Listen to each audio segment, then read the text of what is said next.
നിലമ്പൂർ ഉപതെരഞ്ഞെടുപ്പ് ജൂൺ 19-ന് 23-ന് ഫലമറിയാം. പത്രികാ സമർപ്പണം ജൂൺ 2 വരെ. മുന്നണികളിൽ സ്ഥാനാർത്ഥി ചർച്ച സജീവം. പ്രഖ്യാപനം ഉടനെന്ന് UDF, സജ്ജമെന്ന് LDF. സ്ഥാനാർത്ഥി പ്രഖ്യാപനം കോർ കമ്മിറ്റി യോഗത്തിന് ശേഷമെന്ന് BJP. പിണറായി സത്തിനെതിരായി നിലമ്പൂരിൽ വിധിയെഴുതുമെന്ന് PV Anwar.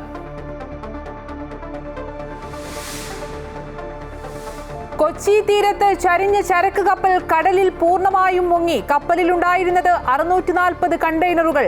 12 കണ്ടെയ്നറിൽ calcium carbide. Container തീരത്തടിഞ്ഞാൽ തുടരുതെന്ന നിർദ്ദേശം. എണ്ണ ചോർച്ച തടയാനുള്ള നടപടി തുടങ്ങിയെന്ന അധികൃതർ. കപ്പലിലെ ജീവനക്കാരെ രക്ഷപ്പെടുത്തി.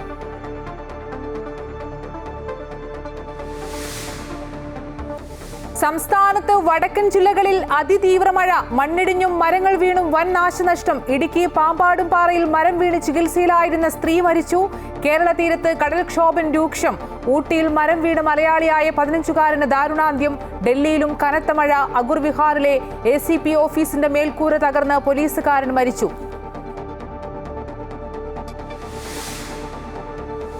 ഓപ്പറേഷൻ സിന്ദൂർ പ്രതികാര നടപടി മാത്രമല്ലെന്നും മാറുന്ന ഭാരതത്തിന്റെ മുഖമെന്നും പ്രധാനമന്ത്രി നരേന്ദ്രമോദി.